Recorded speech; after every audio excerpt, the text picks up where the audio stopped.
Este, a nombre de la Asociación Filosófica de Puebla, pues quiero agradecerles su presencia, a Carlos Gutiérrez Rueda y a Abraham Galarza Cid, y a los compañeros que se van a integrar ahorita a nuestro conversatorio. Nuestra asociación, pues, es una asociación que, pues, está partiendo de alguna manera con recursos propios. Le vemos también el lado positivo a esta situación porque, pues, estamos haciéndolo realmente con un afán de poder realizar nuestras actividades con finalidades, pues, académicas, de divulgación, y pues para que prospere nuestro proyecto. Eso también implica que pues estamos ahora sí a expensas de nuestros propios recursos y de un aprendizaje que vamos teniendo pues para ir consolidando nuestros objetivos. Nosotros tenemos muy poquito tiempo de haber comenzado y pues bueno, creo que dentro de todo se han obtenido muy buenos logros. Y bueno, con esta vicisitud que todos estamos teniendo de la pandemia, pero aún así pues estamos tomando ahora sí los recursos que tenemos y actualizándonos para seguir trabajando con las finalidades que en inicio teníamos. Gracias que se integra aquí Héctor Flores a nuestro conversatorio. Y pues les cedo la palabra a Abraham Galarza. Muy buenas tardes, agradecemos su presencia en este conversatorio. Bueno, para este se han definido, digamos que 4 áreas estratégicas o importantes, perdón, de reflexión filosófica. Uno es el punto de la cuestión de la educación. Todo el mundo nos hemos quedado, digamos que la mayoría de nosotros como profesores, de repente nos fuimos arrojados a dar clases en línea y esto implica varias problemáticas.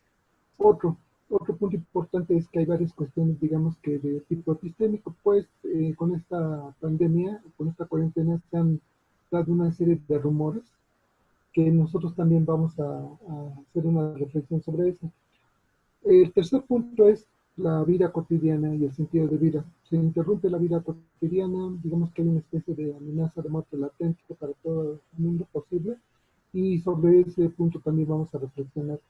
Y finalmente vamos a tratar un aspecto muy interesante que tiene que ver con cómo, digamos que hay grupos de personas que acatan muy bien las recomendaciones del gobierno para minimizar la expansión de la pandemia, y por otro lado de personas que hacen un caso totalmente omiso. Vamos a, desde el punto de vista filosófico, vamos a tratar estos aspectos. Y bueno, para tratar estos puntos se ha invitado a varias personalidades de Puebla en el área de la filosofía. Empezaremos con la participación del maestro Carlos Gutiérrez Rueda, el doctor, perdón, Carlos Gutiérrez Rueda. Él es profesor de tiempo completo en la Facultad de Filosofía y Letras de la Universidad Autónoma de Tlaxcala. Es catedrático de griego clásico en el Seminario Palafoxiano de Puebla, maestro en estudios del discurso por la Autónoma de Tlaxcala. Está certificado en griego clásico por la Universidad Autónoma de Madrid con estudios en línea. Él es miembro de la Asociación Mexicana de Estudios Clásicos, miembro de la Academia Mexicana de Lógica, miembro del Círculo Mexicano de Profesores de Filosofía. Es autor del libro La ironía discursiva como iniciación polifónica en el Eutidemo de Platón, publicado por Apeiron de Madrid.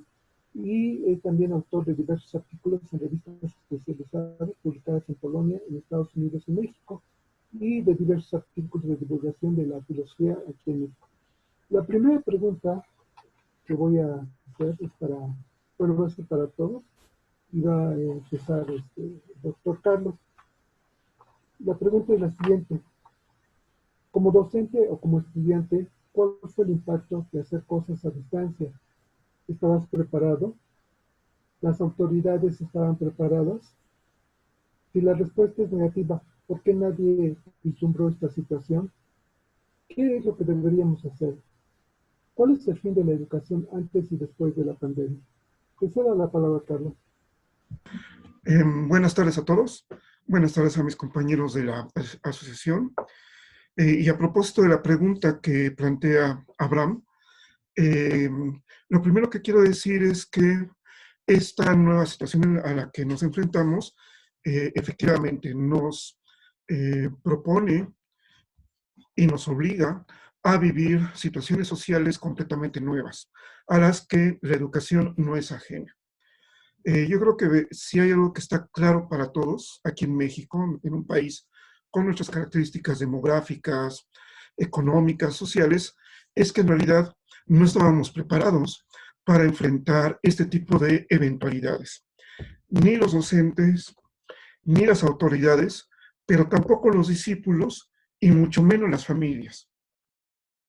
Esto ha obligado a que de manera, en primer lugar, de manera muy inocente, intentásemos resolver los problemas pensando que dar clase en línea era lo mismo que dar una clase a través de la cámara, a través de los medios digitales, y cada quien estando en su casa.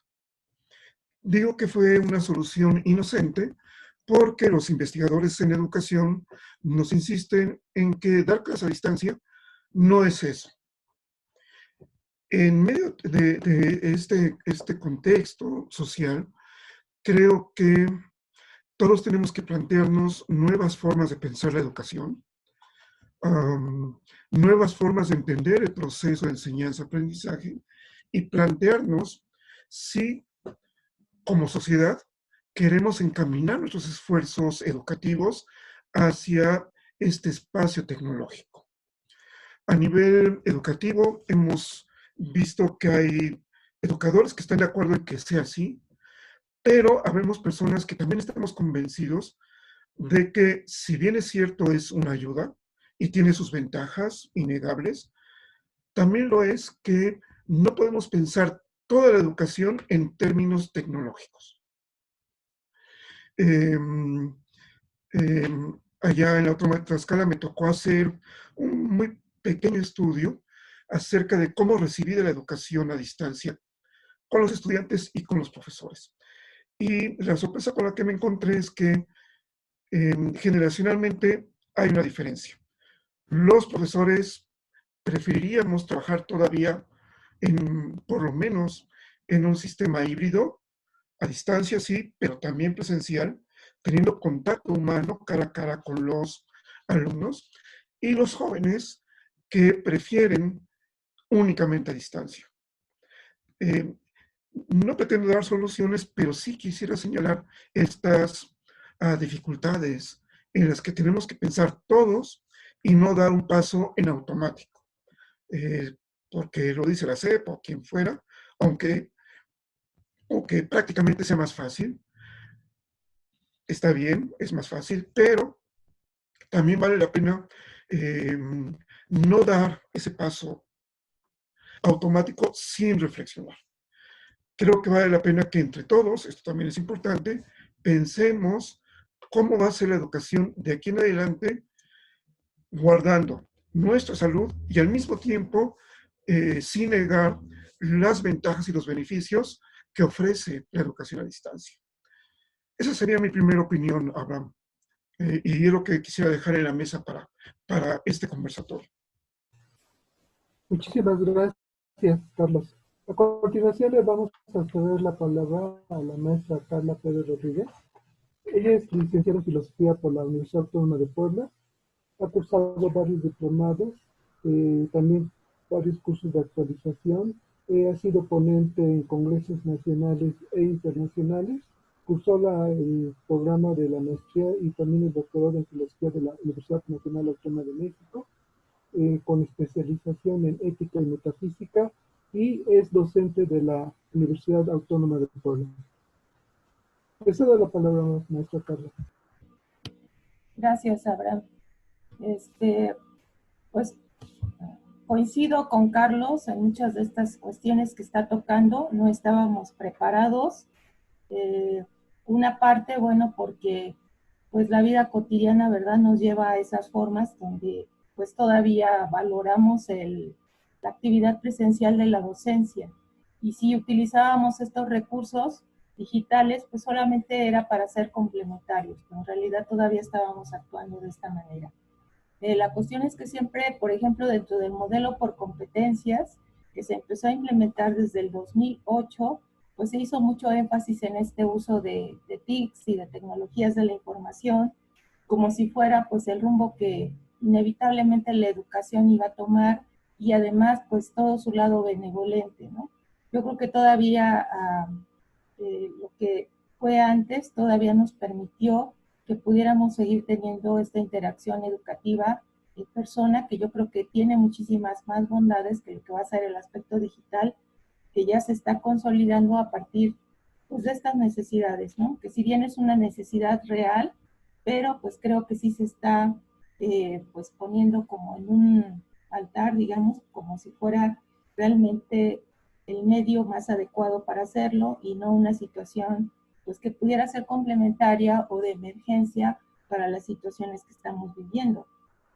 Ya de por sí la educación que teníamos antes, bueno, de que se quitara la reforma educativa, ya era muy cuestionable respecto a ese modelo por competencias que denosta los conocimientos y pone por encima de esos, pues, las cuestiones emocionales de los estudiantes, lo cual pues hace una persecución a la educación tradicional por considerar que es una cultura repetitiva, libresca, una cultura que no hace que los alumnos puedan tener actitudes o acciones más prácticas con la realidad. Creo que eso simplemente responde a que hay un malentendido de parte de los gurús educativos de lo que realmente implica ese proceso cognitivo que debe tener la enseñanza.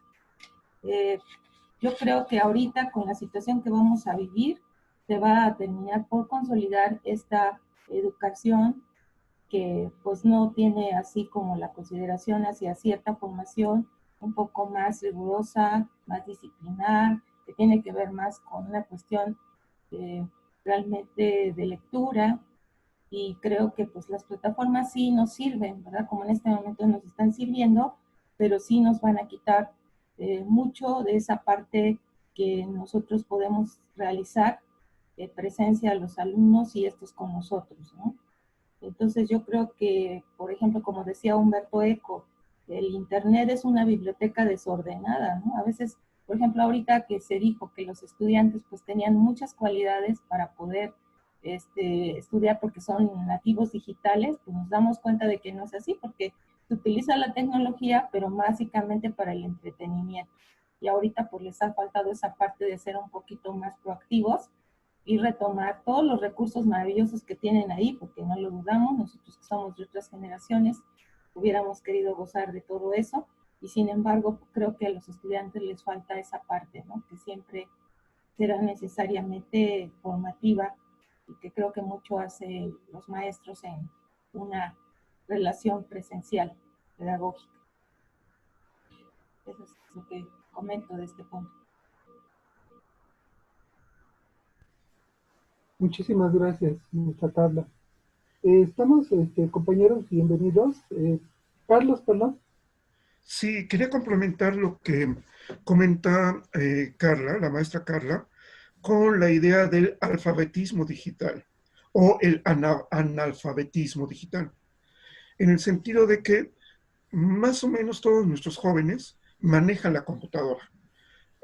Más o menos todos nuestros jóvenes tienen Facebook. Sin embargo, esto no implica que sepan usar la computadora y los medios digitales para buscar información, allegarse de contenidos que los ayuden en su formación, no solo académica, sino como personas. En ese sentido, creo que el Estado mexicano y su sistema educativo están un paso atrás. Nos hace falta todo este proceso de alfabetización digital para, de alguna manera, poder acceder a esta era de la educación a distancia, educación digital, y enfrentar esta nueva situación en la que nos vemos obligados a educarnos, educar y educarnos a distancia. Era lo que quería comentar. Gracias, Abraham. Muchísimas gracias, Carlos. Los compañeros que se acaban de integrar estamos en la primera pregunta que tiene que ver con las cuestiones de educación. Y me gustaría cederle la palabra a la maestra América Valerdi Cabrera. Ella es egresada del Colegio de Historia por la Benemérita Universidad Autónoma de Puebla.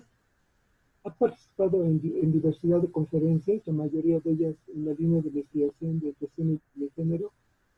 Ha sido panelista en el primer foro de mujeres científicas de la Universidad Autónoma de Puebla, en el marco del Día Internacional de las Mujeres y las Chicas en la Ciencia, que se llevó a cabo en el año de 2017. Ponente en la mesa Género e Historia, con el tema Género y Ciencia, los aportes de las mujeres en el área de la ciencia y de la UAP. Y también ha sido participante con la ponencia titulada Exclusión e Inclusión de los saberes en las escuelas de físico-matemáticas, en el primer coloquio de tesistas de métodos y fuentes en los estudios sobre las mujeres y género en el año 2019. Y ha participado en el Congreso Internacional de Pedagogía de La Habana, Cuba, con la ponencia precisamente el uso de las nuevas tecnologías y el plagio académico. Solo por mencionar algunas. Le damos la palabra a la maestra América, por favor. Gracias. Hola, buenas tardes. Una disculpa por llegar un poco tarde.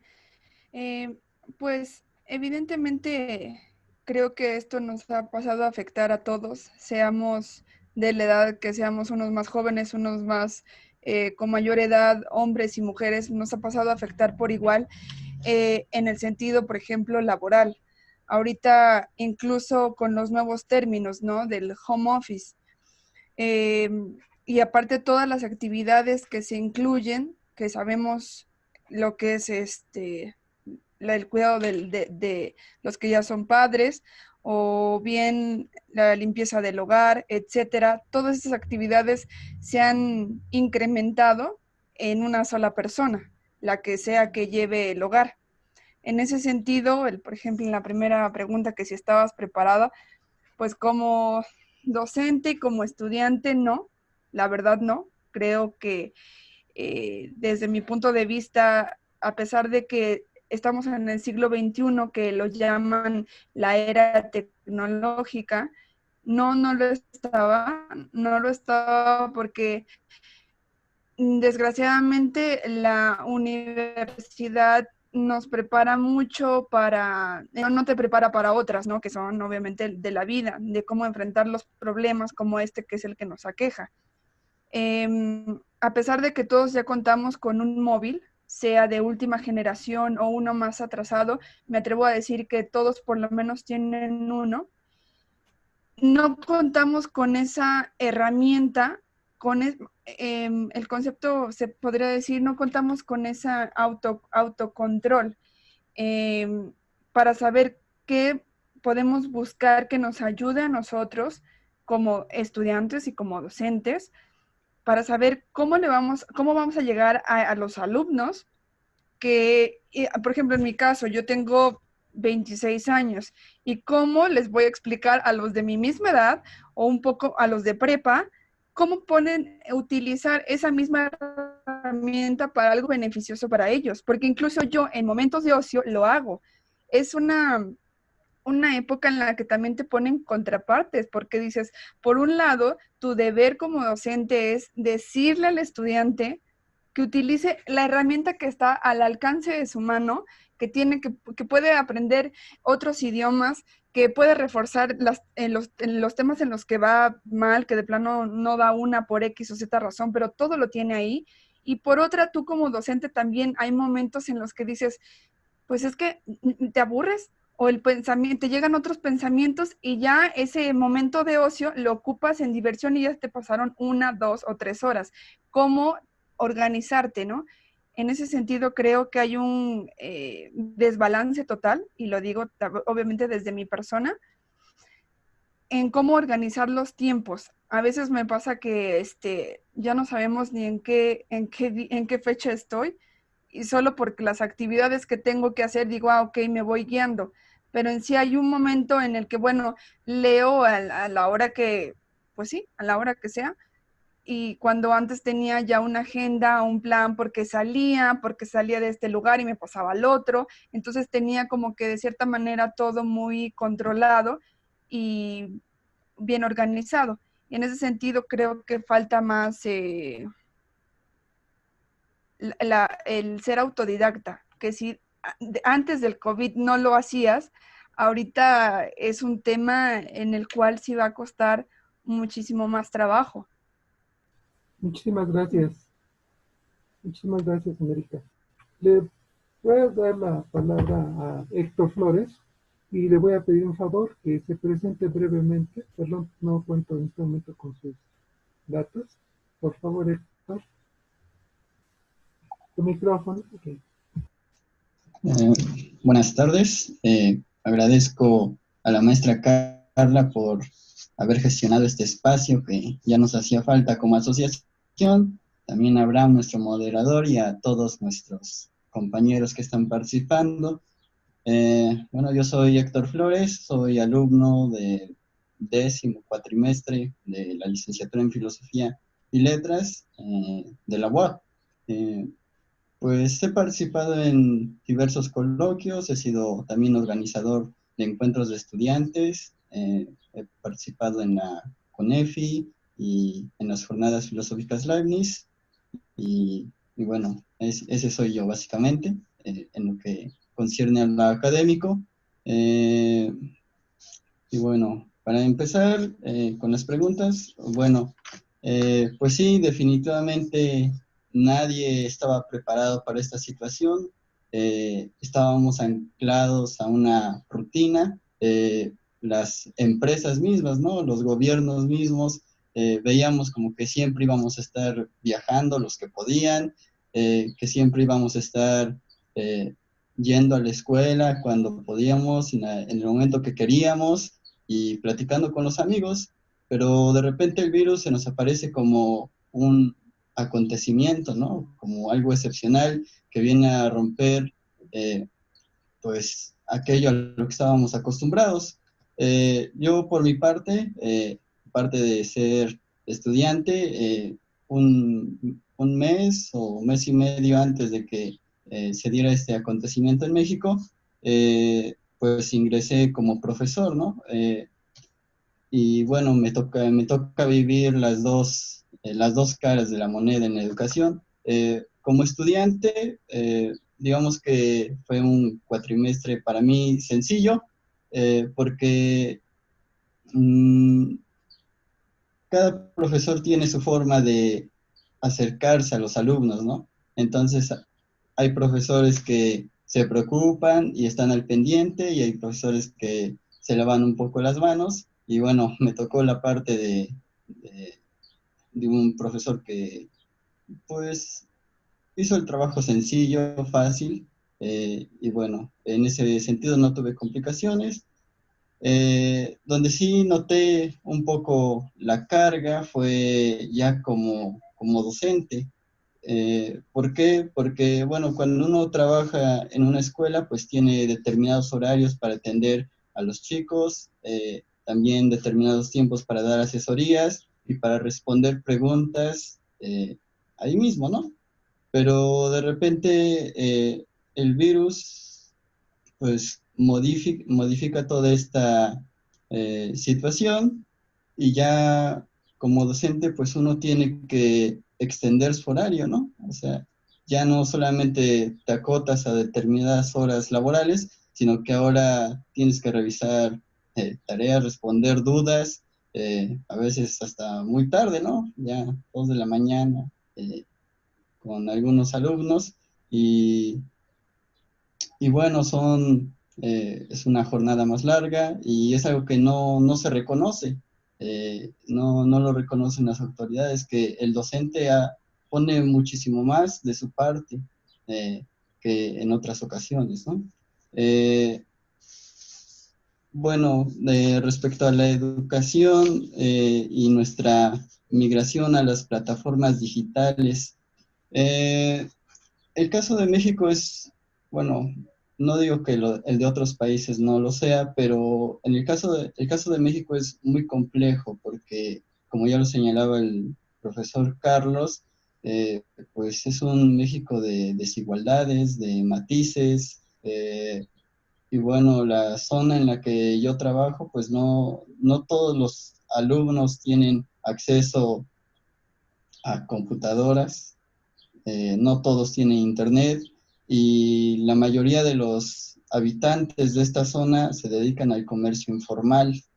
Entonces, de repente, para una persona que tiene un sueldo, pues es muy sencillo, tal vez que su hijo pues tenga su aparato y aparte tenga internet y pueda enviar tareas. Pero para otros realmente es complejo, no es así. Digamos, ¿no? Yo tenía alrededor de 300 alumnos y solamente me puede contactar con 100, imagínense.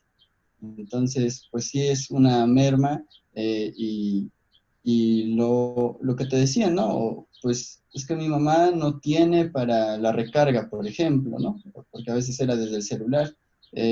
Es que no entiendo y bueno, también si yo les decía, bueno, vamos a trabajar con Classroom, vamos a trabajar con Zoom, pues me decían, es que no tengo acceso a ese tipo de plataformas.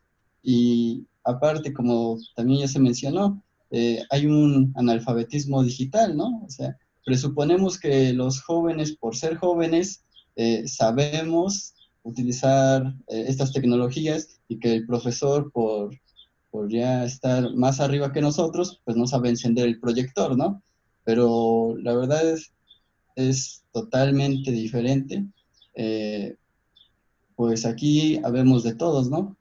Gente que sabemos, que no sabemos, y esto, pues en cierta manera, complica el proceso educativo de enseñanza-aprendizaje, porque las plataformas digitales me parece que presuponen un alumno activo, un alumno que se preocupa por su educación, que se preocupa eh, por lo que quiere aprender, y y en planes pasados de educación igual se decía esto, ¿no? El alumno tiene que ser activo, pero no lo es.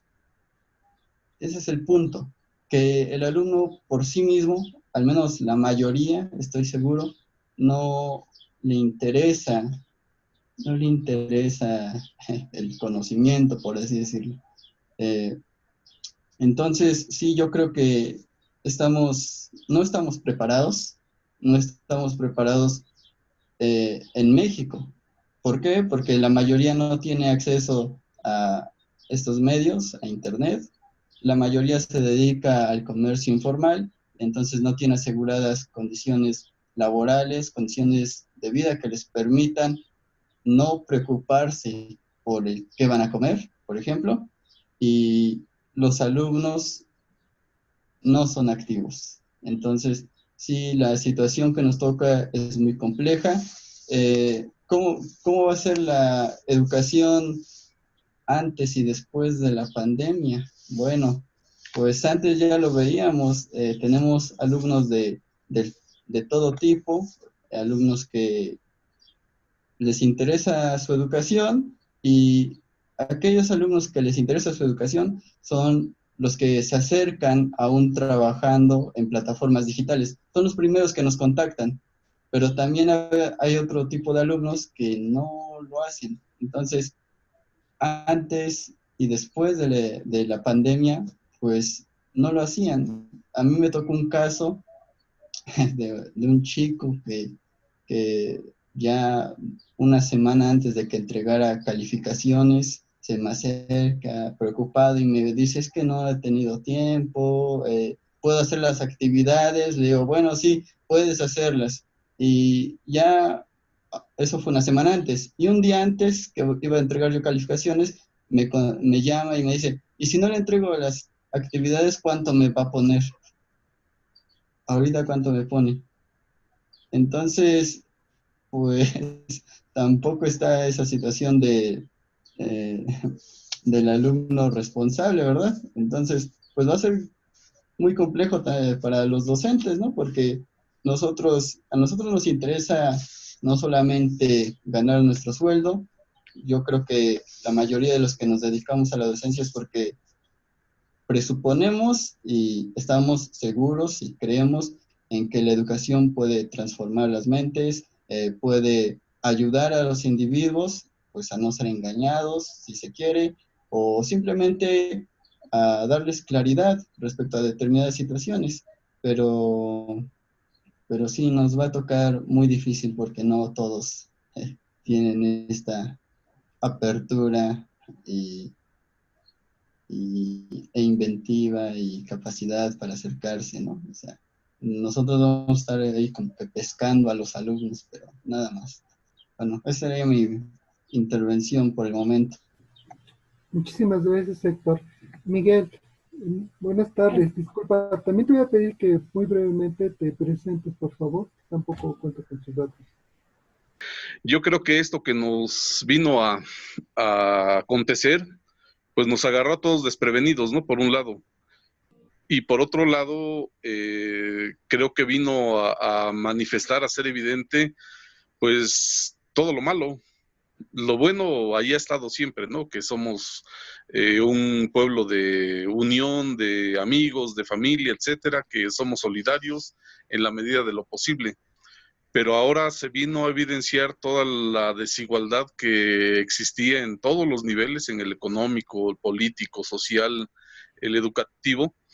Y en este sentido ya estábamos acostumbrados, de alguna manera. Ahora lo que vino a hacer esta epidemia, esta pandemia, fue abrirnos los ojos ante ese rezago monumental en todos estos ámbitos, ¿no? Y es sencillo en llegar a esta conclusión, que no es la más loable, pero bueno, una pandemia no lo es tampoco como una guerra.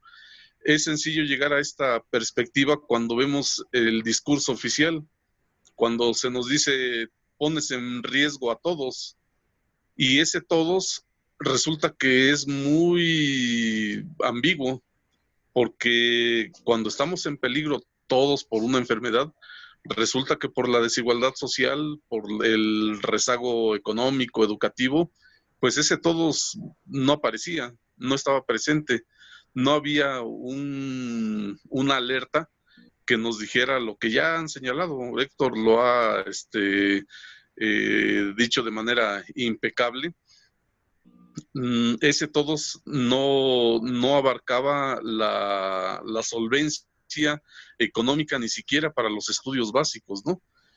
Todo mundo vive o vivimos mayor o menormente en esta economía de ir al día, de que si no generamos los recursos para el día, pues simple y sencillamente se nos va acumulando no voy a llegar al extremo de decir que no tenemos para comer, porque... Miguel, disculpa, ¿puedes continuar, por favor? Sí, entonces la cuestión es este aspecto, ¿no? De que había o existe una realidad a la que ya de alguna manera estábamos todos acostumbrados y no veíamos todas esas desigualdades, ¿no? Y nadie dio esa alerta, ¿no? De que tenemos un rezago educativo, tenemos un rezago económico, etcétera, amén de las posturas políticas que puedan estar ahorita también vigentes, pero pues lo que deberíamos señalar aquí es que pues ojalá esto sea una cuestión excepcional, que no nos acostumbremos a que este va a ser el estilo de vida, que tampoco lo es, porque en todos los lugares vemos las noticias y vemos que la gente pues anda afuera, ¿no? Hay una especie de mexicano bravo, salvaje todavía, que no ha podido ser domado y tal vez no va a poder ser domado, lo cual no sé si eso debería ser motivo de orgullo o de vergüenza para uno mismo, pero la cuestión es de que las alternativas digitales están ahí, están presentes desde hace mucho.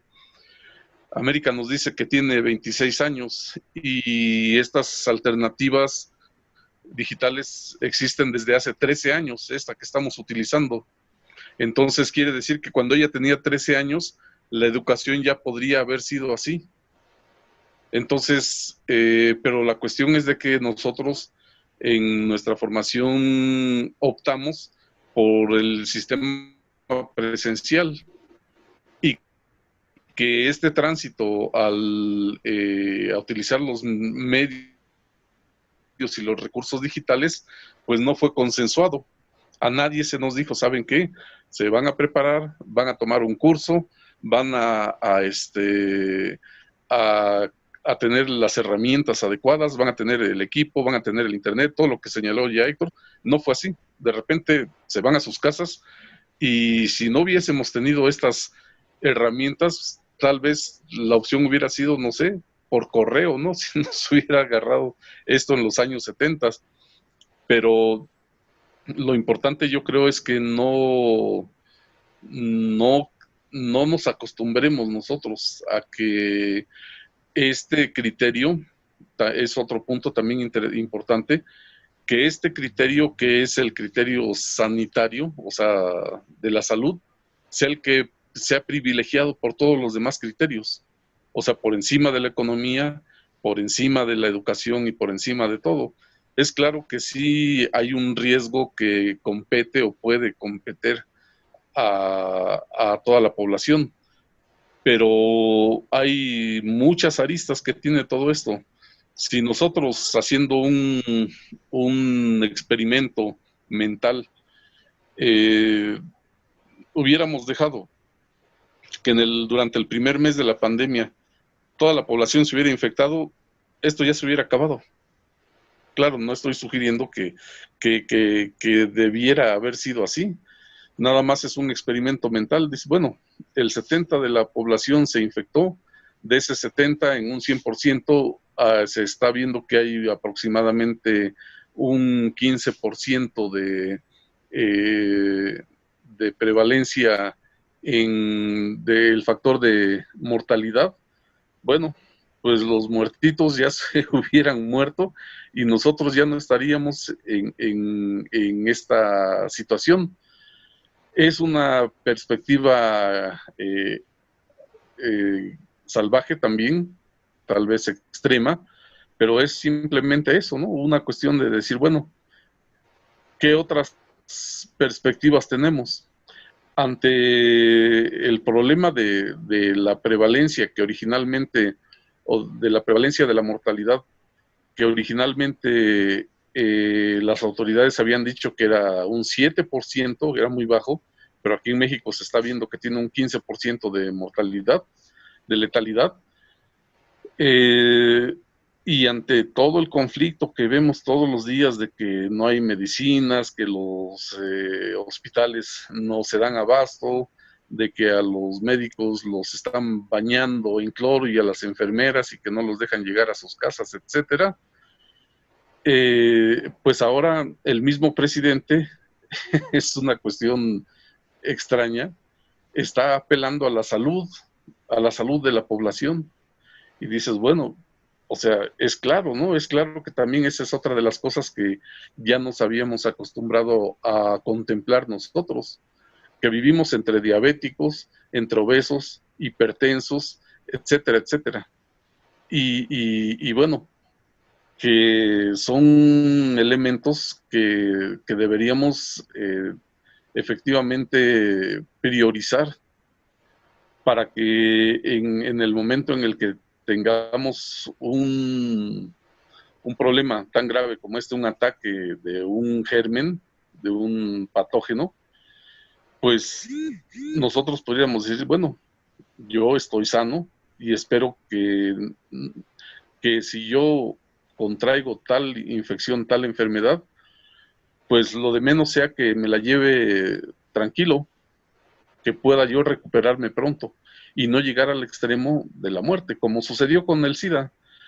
Hace unos días pasaron un programa donde se entrevista a los primeros enfermos de SIDA que se fueron diagnosticados con la infección y que se les habían dado escasos 1 o 2 años de vida y resulta que son sobrevivientes de esto que empezó por ahí del 87, 88 y ahora ya son viejos y ellos narran sus experiencias y lo que dicen es aquí estoy, o sea, sí estuvieron enfermos de SIDA, pero sí se recuperaron. Entonces hay muchas aristas que tenemos que considerar. Tenemos que considerar precisamente esos factores y no delegar a que una autoridad sea la que determine cuál es el curso de este problema que además me compete a mí. Y bueno, ya para finalizar, lo que señalo nuevamente es que ojalá esto sea un traspié y que podamos regresar a una cotidianidad, a un quehacer que durante siglos se ha mantenido, que es el académico, y en los otros sectores igual.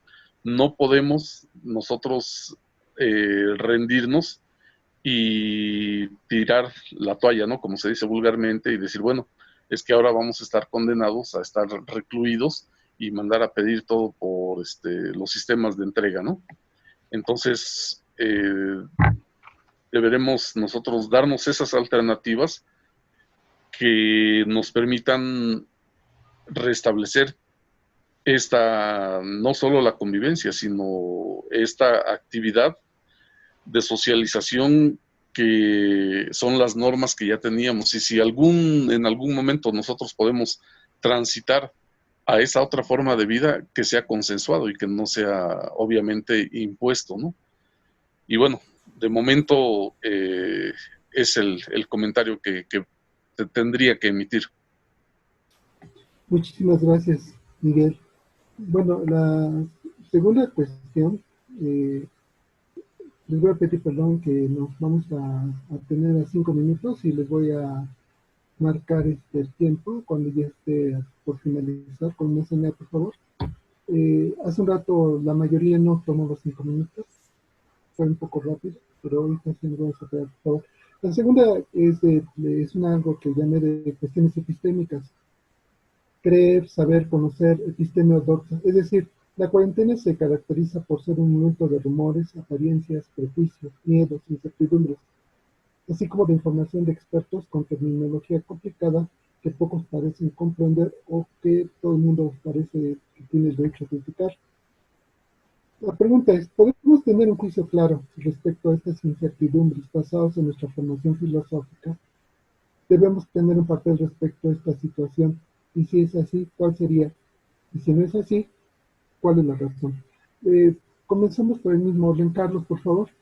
Sí, Abraham, muy interesante la cuestión. Y quisiera retomar una parte de lo que había adelantado ya Miguel, porque aquí se entrecruzan varios caminos, varios niveles, distintas categorías. Por ejemplo, con lo que planteaba Miguel hace rato, creo que podríamos comenzar a hablar de nuevas cotidianidades. Es decir, el hecho de que por cuestiones de salud no podamos vivir nuestra vida cotidiana fuera de casa implica nuevas relaciones epistémicas con nosotros mismos, con nuestro entorno y con lo social. Eso nos obliga a plantearnos nuevas preguntas epistemológicas. Podemos retomar cualquiera de las clásicas, ¿no? ¿Qué es el conocimiento? ¿Cómo puedo conocer? ¿Cómo justifico mi conocimiento? Estas cuestiones tan añejas, planteadas desde los tiempos de Sócrates, Platón, creo que hoy en día, con estas nuevas cotidianidades, van a adquirir una nueva dimensión. Y esta nueva dimensión está totalmente abierta. Me pareció muy interesante el planteamiento de Miguel, en el sentido de que ya no tenemos por qué esperar a que venga un agente externo a intentar respondernos estas nuevas interrogantes.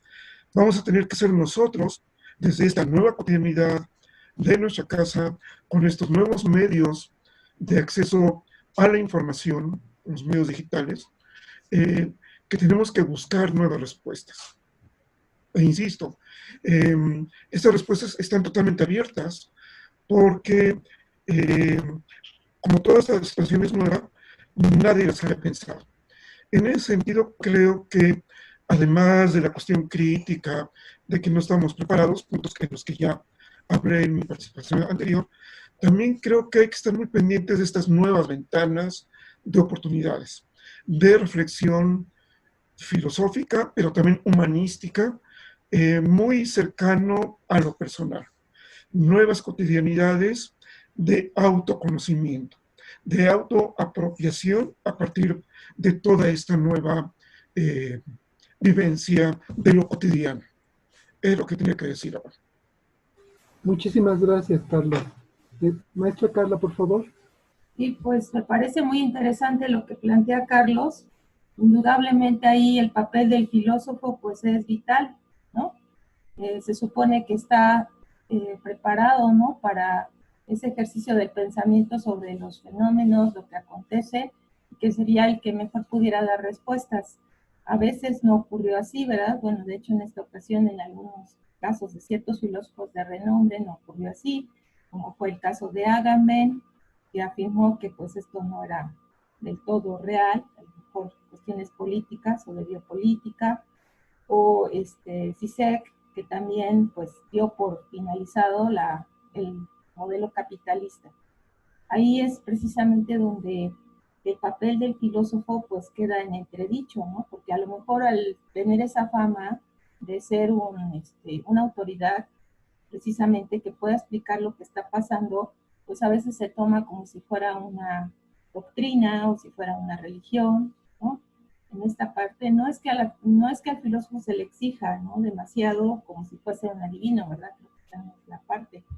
Pero a veces el propio filósofo considero que es víctima de su propia empresa, ¿no? Y a veces se vuelve un ideólogo. Y esa es la parte donde pues tenemos que hacer ese pues, ejercicio de decir que también podemos estar dentro de la caverna, ¿no? Que nadie está exento de caer pues en esa complacencia, en esa cuestión de decir que pues tenemos elementos de juicio y a veces no es así. También pues que al estar frente a los medios o tener más acceso a ellos, pues hay una necesidad de responder. Y a veces en esa parte pues se responde de manera inmediata y no se tienen todos los elementos para elaborar un juicio correcto, ¿no? Yo creo que hay otros actores y otras ciencias que también son necesarias para que la filosofía pueda hacer un juicio pues más real, ¿no? Más correcto, pero siempre también tiene que atender a lo que dicen los otros, ¿no? Eso lo voy a abordar un poquito hacia la última cuestión que planteamos. Y pues sí, en esta parte, ¿no? Donde también la filosofía o el filósofo, pues puede caer en desatinos o puede generar pues, propias ideologías que pueden confundir a quienes los escuchan. Eso sería todo. Muchísimas gracias, maestra Carla.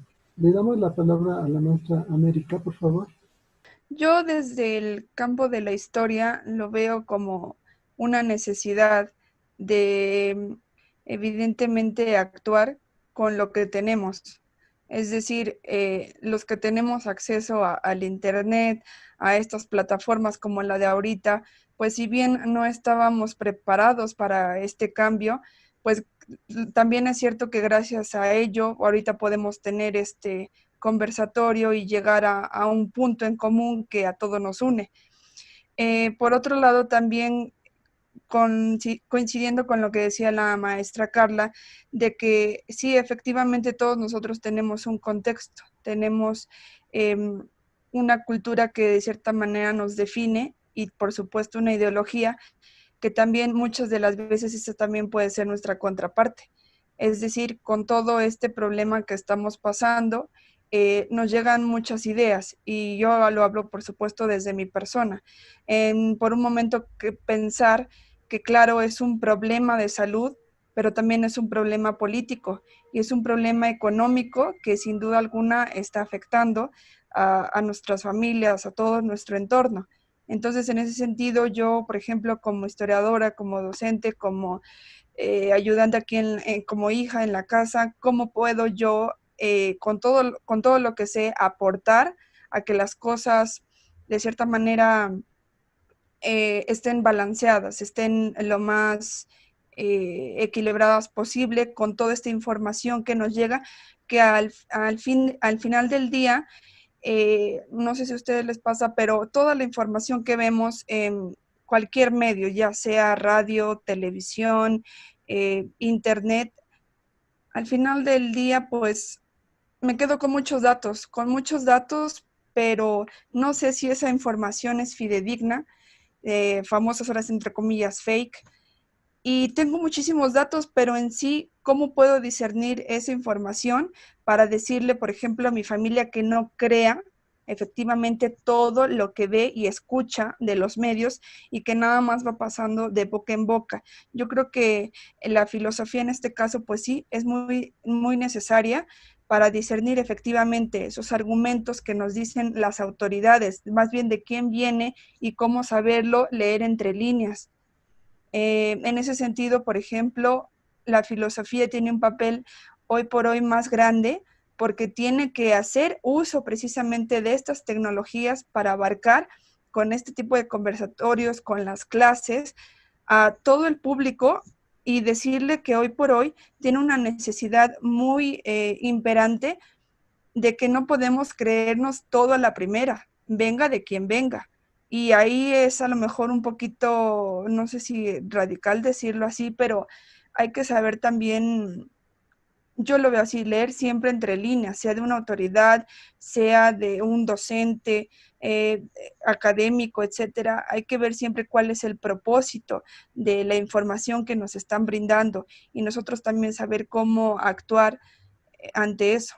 Esa sería mi participación. Muchísimas gracias. Muy interesante. Héctor, por favor, ¿podrías continuar con esta misma interrogante, por favor?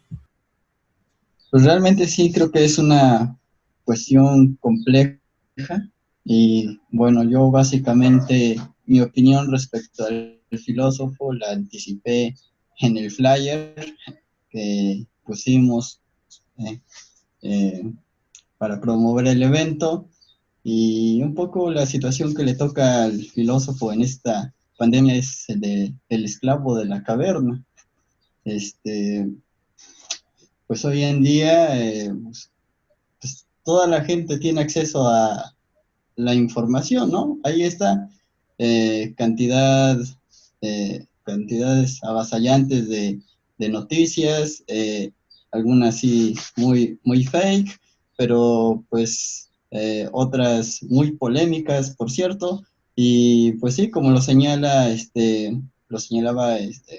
Abraham, pues hay apariencias, hay prejuicios, hay miedos, pero realmente parece que en este momento quien tiene la última palabra sobre lo que puede ser la pandemia en sí, pues son los epidemiólogos, ¿no? O sea, son ellos quienes conocen tal cual cómo opera el virus, cómo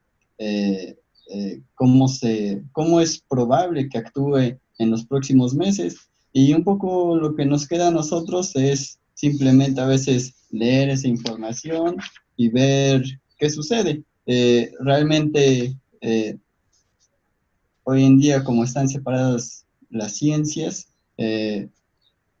pues sí, el filósofo se queda un poco tambaleando, ¿no? Ya lo mencionaba la maestra Carla con estos dos filósofos, Byung-Chul Han y Zizek, que de repente se lanzan tesis como que muy disparatadas, el capitalismo se va a acabar, ¿no? O sea, pues realmente el virus hizo lo que ningún movimiento, ninguna revolución ha hecho en toda la historia de la humanidad, que es detener el mundo, ¿no? O sea, eso sí es lo que hizo el virus, fue un acontecimiento extraordinario, pero si nosotros no sabemos leer ese tiempo, este acontecimiento que detiene todo, y no damos, por así decirlo, alternativas, pasos, indicamos caminos que nos guíen, no sé, como dicen, ¿no? A acabar con el capitalismo o lo que quiera, la utopía que quiera. Si nosotros no damos ese otro paso, pues al final de cuentas nos quedamos un poco tambaleando y realmente no tenemos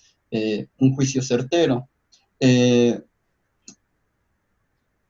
Pero también, como decía, ya anticipé mi participación en el flyer y también puse a Marco Aurelio. Sabemos que Marco Aurelio fue un estoico y bueno, a él le tocaron también tiempos difíciles. igual me parece que vivió una situación, pues no digamos pandémica, pero sí concerniente a la salud. Y, y bueno, yo creo que la filosofía en ese sentido sí puede aportar muchísimo, que es pues previendo determinadas pautas morales, determinadas pautas, pues sí, prácticas que la gente pueda seguir en su día a día. No, bueno, los estoicos no, no como luego se cree, no son apolíticos, ¿no? También se meten en cuestiones políticas, pero cada uno de nosotros, pues, vive en determinado contexto, se platica con determinadas personas y entre ellas, pues, gente que de repente dice, pues yo no creo que el coronavirus exista porque en un video de YouTube dice que es un invento del gobierno porque la economía iba a colapsar en quién sabe cuántos meses y bueno, de repente aparece el coronavirus para desviar nuestra atención, ¿no? Eh, pues yo lo que les digo a estas personas con las que platico, le digo, bueno, a lo mejor yo no soy la persona adecuada y tampoco te voy a dar la prueba fehaciente de si existe o no el coronavirus, pero lo que tú puedes hacer como persona es un poco adoptar un principio de moral cartesiana, pero ahora llamémosle salud cartesiana. Sabemos que en el discurso del método, cuando Descartes estaba escéptico de todo, de las morales, y dijo, no creo en nada, voy a poner todo en juicio, en suspensión, dijo, ¿no? Cuando yo iba a un país, pues trataba de vivir conforme a las normas más prudentes que seguían esas personas en ese país. Eh, Igual podemos aplicar lo mismo en en este caso del coronavirus, aplicar un principio de salud cartesiana y diciendo, yo no sé si es cierto o no que el coronavirus existe, pero lo que sí puedo hacer es preguntarme qué me saldría más caro como individuo y también como sociedad y con aquellos con los que convivo, creer o no creer. Si yo no creo, entonces a lo mejor no me cuido, no uso el cubrebocas, no uso el gel antibacterial, pero si yo no creyendo actúo como si creyera, entonces, ¿qué es lo que yo puedo hacer? Pues cuidarme, ¿no? Usar el cubrebocas, seguir las medidas de prevención y en ese sentido, pues yo creo que es un principio positivo, ¿no? Un principio positivo para las personas que tanto no creen como las que sí creen.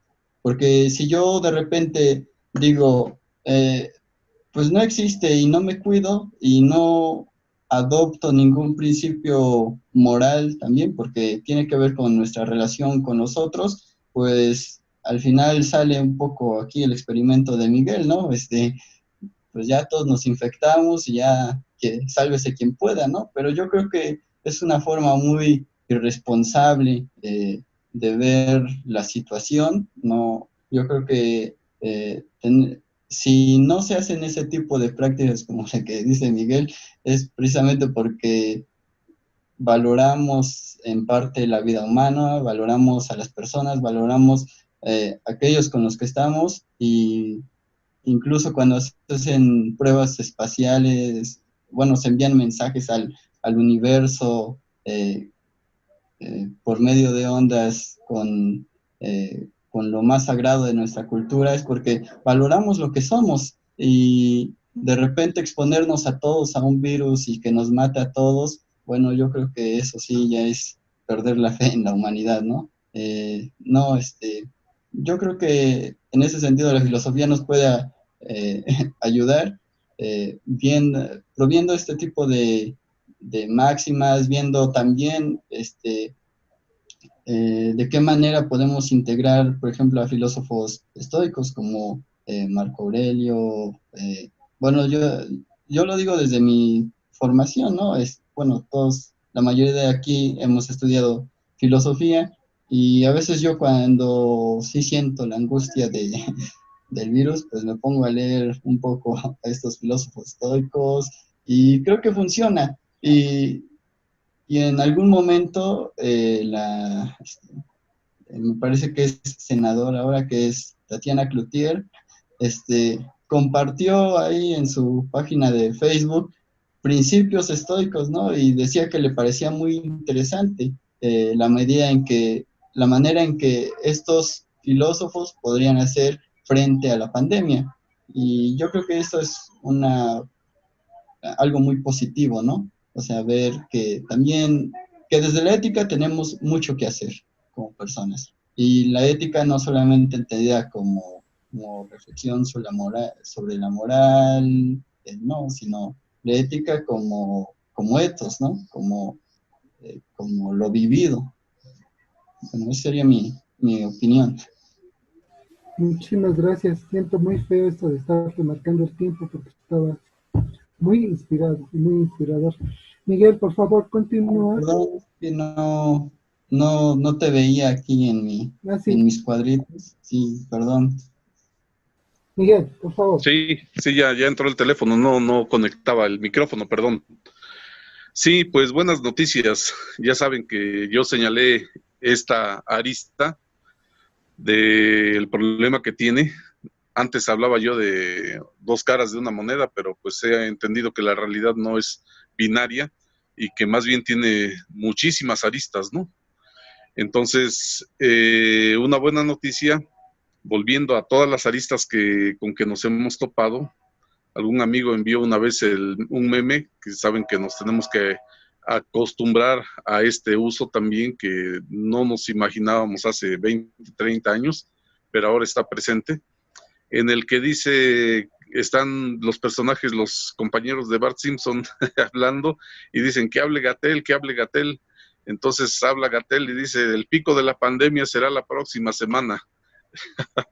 Entonces dice uno, bueno, otra de las aristas es esa, ¿no? De decir, bueno, sí, está la autoridad epidemiológica, pero ¿qué tan eficientes son las medidas que han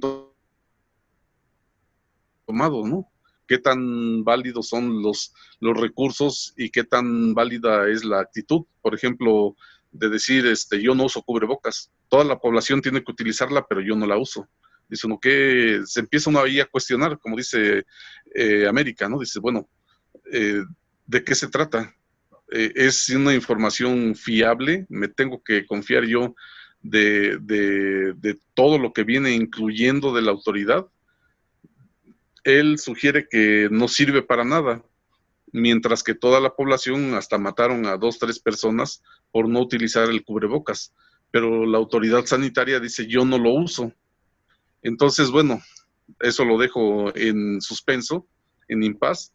Mi opinión es que se está promoviendo él como candidato para algo y quiere que la gente lo identifique con su cara y que sepa que él es una persona y los otros seguimos siendo masa. Esa es mi opinión para zanjar el asunto. Pero la buena noticia es que me enteré de un reporte que hacen otras autoridades que también son epidemiólogos de la UNAM, en la que dicen que el pico de la pandemia se iba a alcanzar el día de ayer. Y bueno, espero que bajo esta perspectiva de ellos, de sus parámetros, de sus consideraciones, ojalá y sea así, y que ya al día de ayer hayamos alcanzado ese pico y ya vayamos en el declive, porque si no, pues estamos también condenados, ¿no? A que se nos diga que la posibilidad siempre va a estar presente, de que aunque yo haya estado recluido 100 días, tengo la perspectiva de seguir siendo sujeto de sospecha porque puedo contagiarme o estar contagiado porque el virus se incuba durante 14 días, de los cuales yo ya pasé 100 días sin estar contagiado, pero en ese discurso también está la posibilidad de que yo sea sujeto pues, de infección y al mismo tiempo sea yo señalado, independientemente de todo el otro aspecto de que hay un servicio de salud que me va a atender, etcétera, y que va a ver por mi bien y todo lo demás. Pero eso nos debería poner a reflexionar sobre lo que señalé antes. Nosotros estamos teniendo una perspectiva de un área muy especializada, como filósofos, digamos. Pero también hay una especialización como bioquímico, como médico e incluso como epidemiólogo, ¿no? Que es una especialidad. Pero nosotros no le podemos exigir tal vez la filosofía al médico, y tampoco nos pueden exigir la medicina al filósofo. Pero resulta que cuando vamos a la universidad, a la preparatoria, sí llevamos bioquímica, llevamos biología, llevamos área de la salud, etcétera, y resulta que parece que fuimos, como decíamos antes, ¿no? Fuimos a la escuela nocturna y no sabemos tener un criterio objetivo sobre el tema. Y aparece lo que creo que no sé si Abraham o Carlos señaló, parece que o nadie sabe nada o todos somos expertos. Y al parecer las cuestiones simples que deberíamos nosotros asumir como parte de nuestro criterio para juzgar las cosas, pues tampoco las hemos cubierto. Es decir, si nosotros preguntamos a una persona qué es un virus, la mayoría de la gente se va a quedar, es un bicho que te vas a enfermar y te vas a morir. Pero nadie te va a decir que, por ejemplo, es una cadena de ARN y que el ARN es el mensajero, que la doble hélice que tenemos los humanos la parte en dos y su función es reproducirse y reproducirse y causar estragos en el organismo humano. Entonces, estamos sujetos, nosotros damos el beneficio de la duda a la autoridad de que están manejando bien las cosas, pero cuando de repente ya están como que fuera de control, yo lo que he comentado es que en este caso concreto las autoridades deberían decir estamos ante un fenómeno complejo que no conocemos su comportamiento y bueno, esperemos resolver las cosas de manera favorable para toda la población. Pero hay un discurso adicional en el que se está validando la autoridad también en su papel de autoridad, y en ese se pretende dar la impresión, la imagen de que tienen controlado. Incluso el secretario de Salud lo ha dicho. Yo les garantizo que en el próximo invierno va a regresar la enfermedad, y él lo dice así, yo se los garantizo. Yo también les garantizo que el invierno va a entrar y les garantizo que van a caer rayos y les garantizo muchas cosas, que mañana va a amanecer y que va a anochecer y que va a haber una temporada de lluvias. Es decir, una persona es aval de un fenómeno tan complejo como el que estamos viviendo.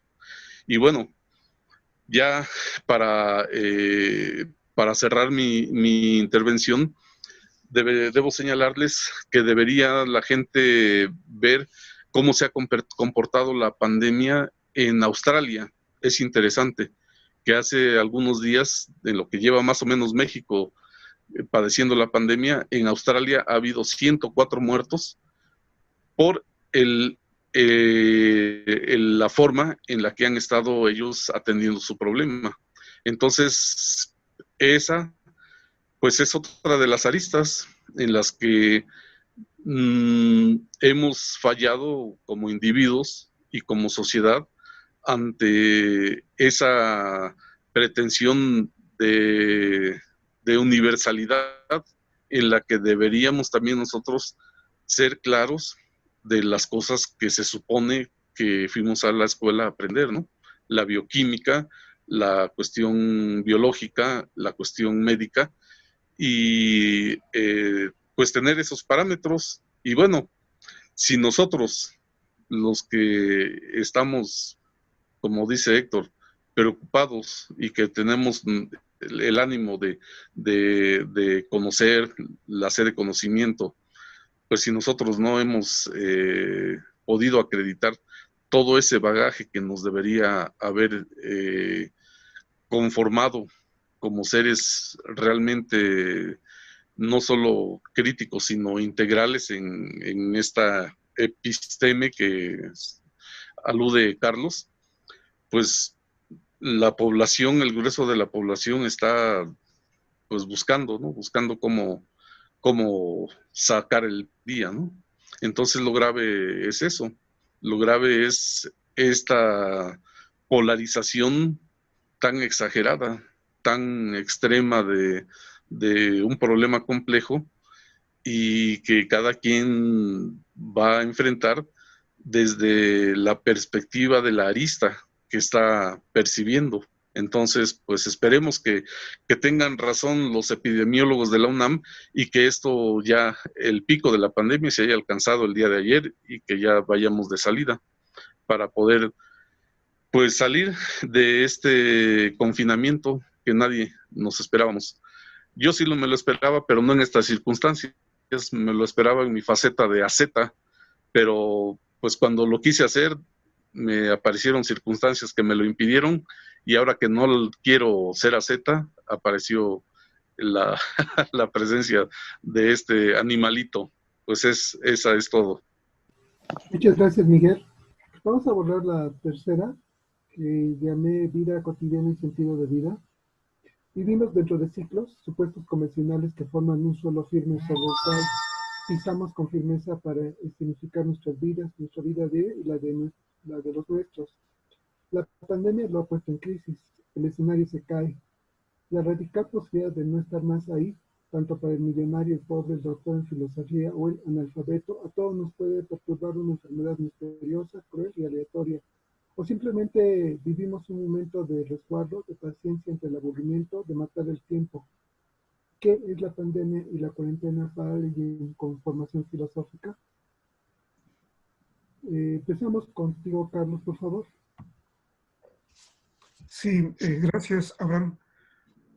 Para desarrollar este tema de la pandemia y la vida cotidiana, me gustaría retomar algunas ideas que ya había señalado Héctor, porque creo que aquí, efectivamente, como él mencionaba, cuando hablamos de vida cotidiana, nueva normalidad, nueva cotidianidad, estamos en un plano de la ética.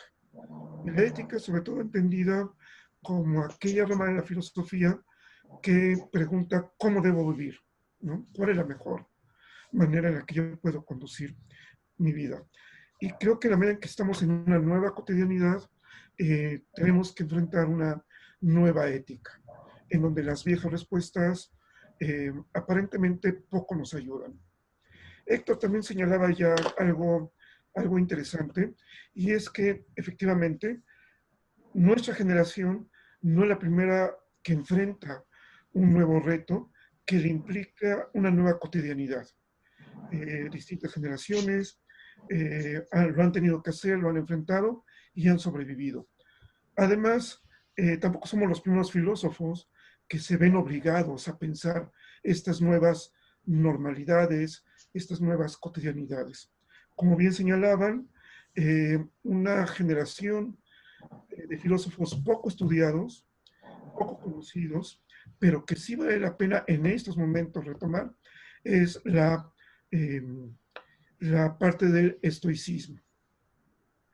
A diferencia de Héctor, yo no me he acercado a Marco Aurelio, sino a Séneca, porque particularmente en su literatura se propone mostrarnos cómo debemos vivir apegados a lo que él llama studium sapientiae, al estudio de la sabiduría, que podemos entenderlo como filosofía o no, eso no importa, ¿no? Pero lo que sí vale la pena, creo que rescatar, y es una idea que también ya señalaba la maestra Carla, es que en esta nueva normalidad, en nuestra nueva cotidianidad, la filosofía puede jugar un papel importante, ya que es ella la que puede guiar esta nueva reflexión de cómo afrontar estos nuevos problemas. No digo que haya recetas, que ya leyendo a Marco Aurelio, a Séneca, sepamos cómo podemos vivir. Lo que digo es que acercándonos a estos autores, podemos retomar cierta guía, eh, ciertas sugerencias ya establecidas que ya han dado resultado y que nos pueden ayudar a sobrellevar esta nueva cotidianidad. En ese sentido, creo que la filosofía cobra un papel importante. Eh, Creo que acercarse a la filosofía eh, va a ser valioso, va a valer por sí mismo, y su educación, la educación de la filosofía, nos puede dar ese piso a partir del cual podamos enfrentar todos estos nuevos problemas, ¿no? Muchísimas gracias. Muchísimas gracias, Carlos. Le vamos a dar la palabra a Héctor, por favor.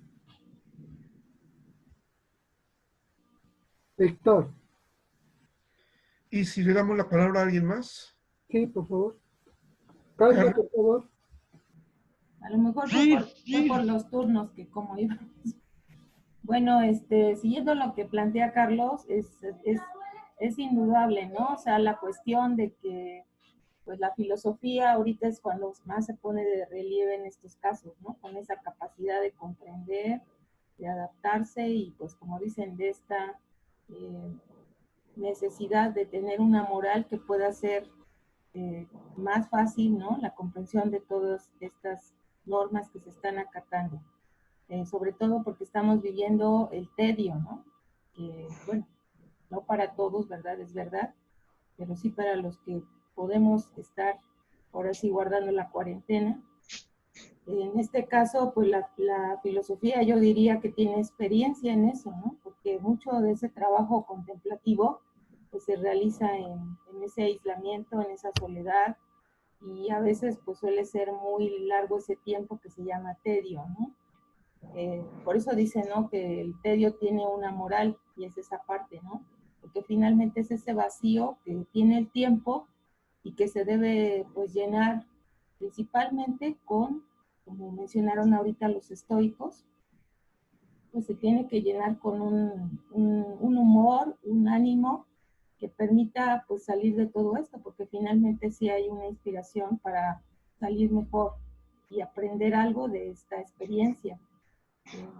Creo que la filosofía en este caso precisamente ha surgido porque ha tenido momentos de ocio, ¿no? Que fue el origen de la filosofía y que es este tiempo libre que se tiene esas condiciones para poder sobrepasar esto y pues salir, como digo, de alguna manera eh, con un aprendizaje y unas creaciones positivas. En este tiempo yo creo que para los niños ha sido una época muy, muy complicada, sobre todo por la última pedagogía que tenemos, educación, donde el niño es muy activo y tiene muchas actividades y además hay un imperativo de tenerlos activos en distintas situaciones. Y ahorita pues que están dentro de la casa, pues los niños ya no hallamos ni qué actividades poner, ¿no? Y hay una situación ahí también, que el tedio también es una parte que los niños tienen que aprender, porque de alguna manera pues no todo el tiempo estamos ocupados, ¿no? Aunque ahorita con este tipo de vida que llevábamos últimamente, pues los niños están muy ocupados.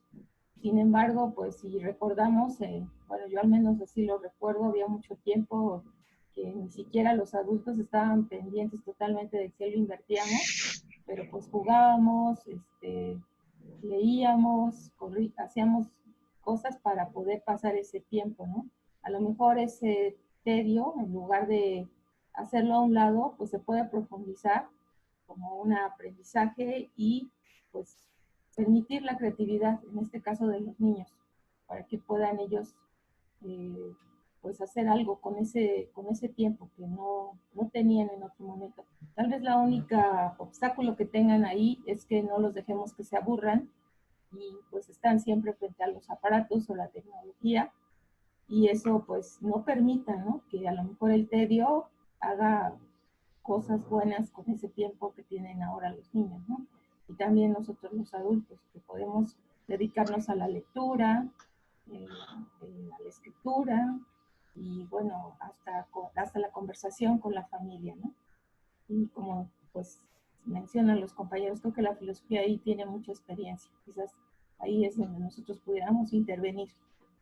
Esa sería mi aportación.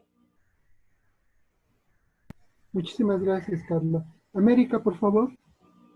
Si la pandemia y la filosofía nos han enseñado, dejado algo durante estos 70 días más o menos que llevamos de la cuarentena, es que nos ha enseñado bien que todos estamos de paso, o sea que en un momento como este de crisis hay dos salidas a las que nos conduce, o es la recaída o la curación.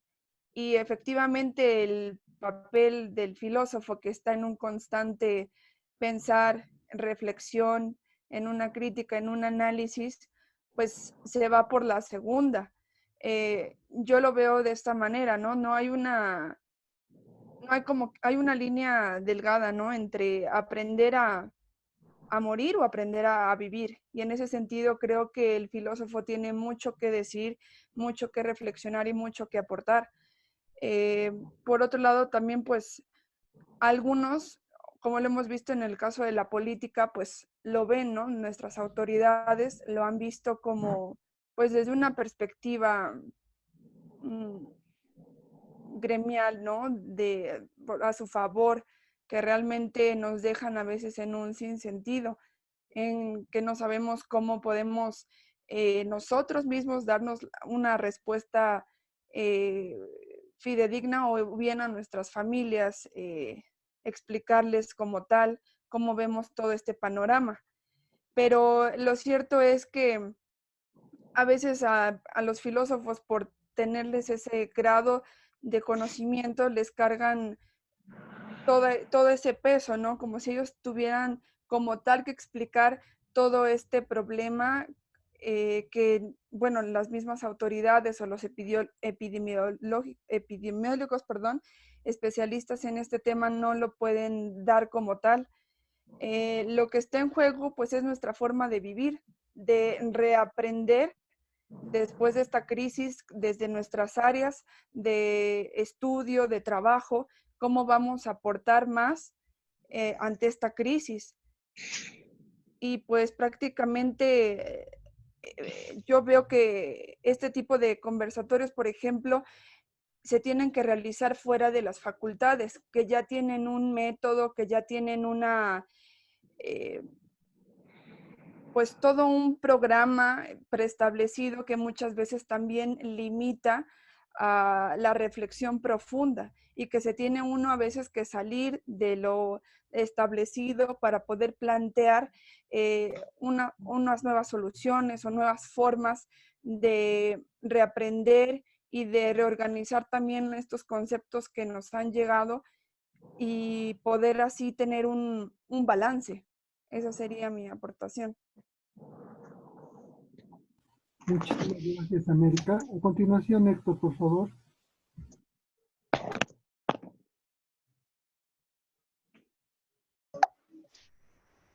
Bueno, ¿sí me escucho? Bueno. Sí, una disculpa, se había trabado mi parte del micrófono, por eso no pude ingresar en el pasado. Bueno, pues la pregunta que plantea Carlos, ¿qué es la pandemia y la cuarentena para alguien con formación filosófica? Bueno, pues ya lo he dicho, pues la pandemia sí tiene este carácter de un acontecimiento, algo excepcional. Yo creo que, bueno, yo tengo 23 años y pues no, en lo que llevo de vida no había experimentado algo así, ni siquiera cuando se dio el caso de la influencia A1H1N1, algo así. No fue, me parece, tan radical como esto que desató el coronavirus.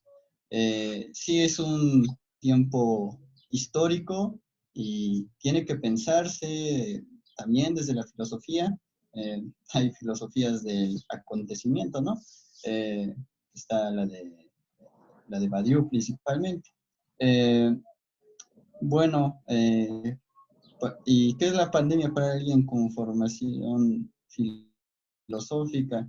Bueno, pues realmente, como dice la maestra Carla, un, es una oportunidad en cierta forma, en la medida en que pues, nos ha liberado de cierto trabajo extra que teníamos y, pues en cierta manera pues ha sido el suelo para que se genere el ocio, ¿no? El tiempo libre y pues tiempo para reflexionar, tiempo para hacer otras cosas que a lo mejor teníamos pendiente. eh, y pues sería lo único que podría decir respecto a esto de la cuarentena para alguien con formación filosófica. Es un momento para reflexionar y abierto, pues sí, espacio para dialogar. Muchísimas gracias, Héctor. A continuación, Miguel, por favor. Pues creo que ya lo han señalado, ¿no? Se ha venido a juntar todo en el aspecto filosófico, que tenemos pues esa obligación de reflexionar sobre los aspectos diversos de la vida, de la existencia, pues se nos ha juntado el ethos y el pathos, ¿no? Al mismo tiempo. Estamos ante una dimensión ética de tomar decisiones tanto personales como colectivas, y al mismo tiempo pues estamos siendo forzados a padecer, ¿no? A padecer esta reclusión. Y bueno, también ya ha sido señalado, no recuerdo por quién, que si alguien no estaba disciplinado ya a alguna rutina, algún logro que tuviera en puerta, pues se las están viendo difíciles, ¿no? Porque yo me he enterado de que hay gente que, pues que no puede dormir ya, ¿no? Porque alteraron su ciclo de sueño y todo lo que estábamos o estaba haciendo la gente estaba en función de cumplir con alguien externo, que entra nuevamente también la cuestión estoica, ¿no? En el estoicismo, pues obviamente el primer compromiso es con uno mismo, ¿no? Entonces, yo me doy a la tarea de decir, bueno, está la oportunidad que yo buscaba de poder estar solo, estudiando lo que yo me he planteado, lo que yo me he propuesto, estudiar mis clases de idiomas, creo que alguien lo mencionó también, perfeccionar o terminar de estudiar latín, griego, alemán, lo que a mí me interesa, y digo, bueno, pues ahí está, ¿no? También la cuestión, pues, interna, la cuestión de saber que el único vehículo que tenemos nosotros, desde otra perspectiva, la religiosa, pues es nuestro cuerpo. Y esto es lo que ha venido a establecer este parteaguas, ¿no? De venir a amenazar efectivamente, pues a todos, ¿no? Pero resulta que es un enemigo al que todos vamos a tener que enfrentar, y si yo como tal, como individuo, no estoy preparado para una lucha, pues voy a salir mal en esta lucha. Entonces, viene a colación incluso la religión, esto que América acaba de mencionar. Y yo alguna vez, ahora que entré a las redes, a Face, que durante muchos años me rehusé a hacerlo, subí una información en la que yo iba a hablar acerca del aspecto del morir, y nadie me contestó porque pues todos queremos vivir, ¿no? Pero en la dimensión religiosa, tanto en el budismo existe un libro incluso que se llama así, Saber Morir, y en el catolicismo, pues una práctica muy utilizada, todavía me tocó a mí de niño escucharla, que era que el padre iba ante el moribundo a darle el buen morir, literalmente lo traducimos al griego y es eutanasia, ¿no? Entonces, pues sí, nos deberíamos plantear de manera profunda qué somos, así, no llegar a las preguntas kantianas, ¿no? ¿Qué puedo saber? ¿Qué puedo esperar? Etcétera, ¿no? ¿Qué puedo conocer? Sino ¿qué soy? ¿Qué soy yo? ¿Por qué estoy aquí? Y si la función de mi vida va a ser seguir cumpliendo con mis horas de trabajo, independientemente de que necesite recursos para vivir, la pregunta crucial en esa dimensión filosófica es esa, ¿no? La existencial. ¿Qué soy? ¿Por qué estoy aquí? ¿No? ¿Para qué? ¿Quién me trajo? ¿Hay un futuro cuando mi cuerpo ya no realice sus funciones vitales? Entonces, efectivamente, sí, esto pues nos debería mover a esa reflexión y aprovechar. Me parece que Shakespeare escribió el Hamlet durante una cuarentena y en el discurso del método, me parece que es ahí, o no sé si en las meditaciones metafísicas de Descartes, señala también, ¿no? Que se tuvo que quedar recluido algunos días o meses en una cabaña en una parte no recuerdo qué ciudad del norte de Europa. Y bueno, ahí es donde él, por no tener otra cosa que hacer, así lo platica él, pues escribe su discurso del método. Entonces, la cuestión aquí es que si nos quitamos estos lentes con los que estamos viendo, nos deberíamos plantear, ¿los otros están viendo lo mismo? ¿Los otros también van a utilizar esta reclusión para cuestionarse sobre sí mismo, para crear, para pulir como dicen unos amiguitos, su piedra bruta? Entonces,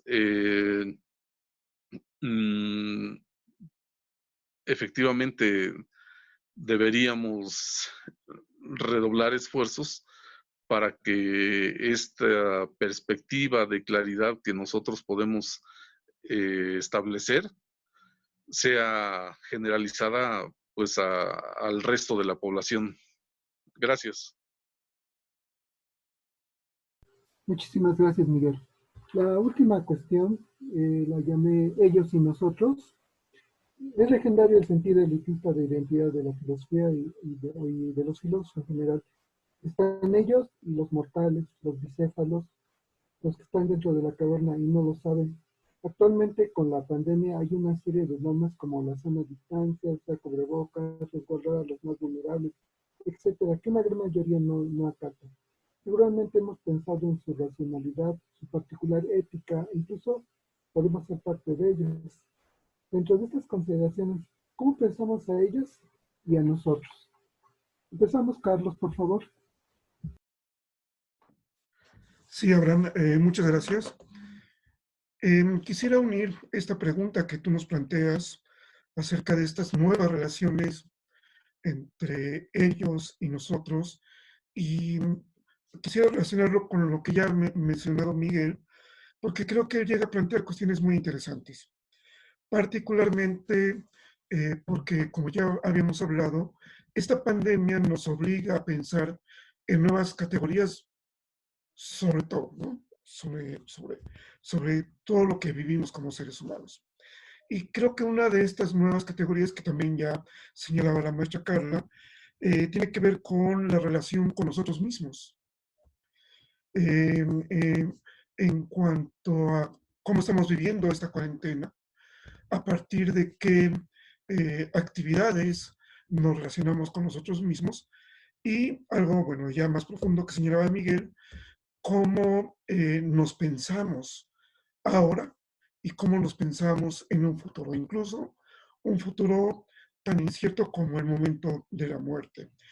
Y esto también quisiera ligarlo con lo que señalaba yo en mi intervención anterior, cuando hablaba de eh, la utilidad de la filosofía, particularmente con lo que ya han pensado otros filósofos. Por ejemplo, Séneca en sus cartas a Lucilio eh, nos invita a acercarnos a una vida filosófica, llamándolo la bona vita, la vita bona. Y implica para él esto que una vida sin más, sin reflexión, aunque se vive, no es una buena vida. En cambio, la vida que vale la pena ser vivida es aquella que es guiada por la sabiduría. Tal vez pensando en nosotros mismos, eh, abriendo ese espacio interior a la reflexión, con estas nuevas categorías que señala Miguel, podamos hacer un uso útil de la filosofía. Y no quiero decir con esto que nos convirtamos en filósofos, simplemente usar la filosofía para hacer frente a esta nueva cotidianidad.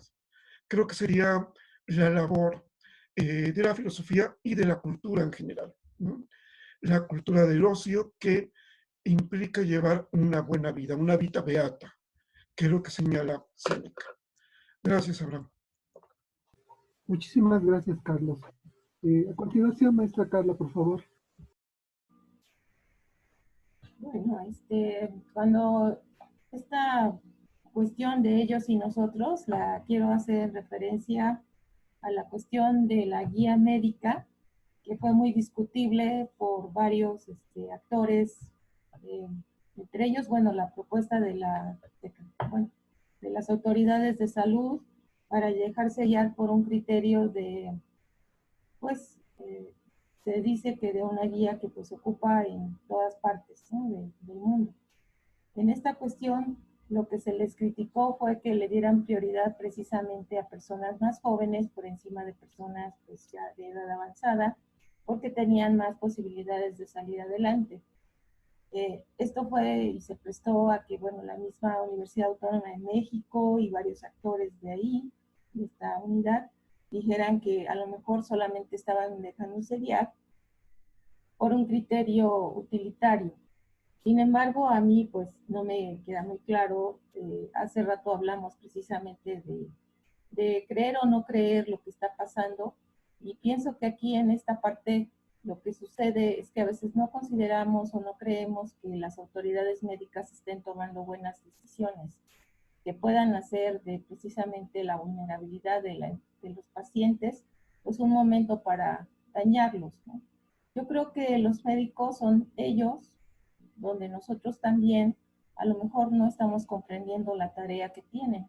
No es que, pues a lo mejor dicen algunos que les están haciendo campaña, pero yo creo que ellos tienen una tarea y es salvar vidas.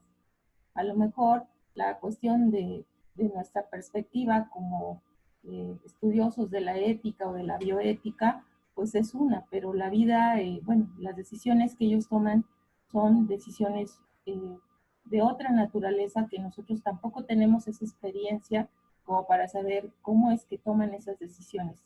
A mí sí se me hace un poco más complejo porque carecemos precisamente de ese acontecimiento. Nosotros lo podemos hablar en teoría, pero no sabemos lo que es que no haya los suficientes insumos o recursos y que el médico se tenga que ver en la necesidad de tomar una decisión. Bueno, esa es la parte, una parte. Y la otra es, bueno, no es que se diga que las personas mayores pues no merecen, ¿verdad? Más cuando ya nos enfilamos muy próximamente, ¿no? Digo, en nuestros casos, en mi caso, sino que también la cuestión es que la vida de jóvenes y niños, pues es la vida que sigue, ¿no? Hannah Arendt dice que hay una filosofía de la natalidad, ¿no? Y creo que es nuestra apuesta por salir adelante. Un país, una nación, el mundo, está en los niños y en los jóvenes, ¿no? Entonces, pues tal vez por esta situación sea que se le da prioridad a la vida en adelante, ¿no?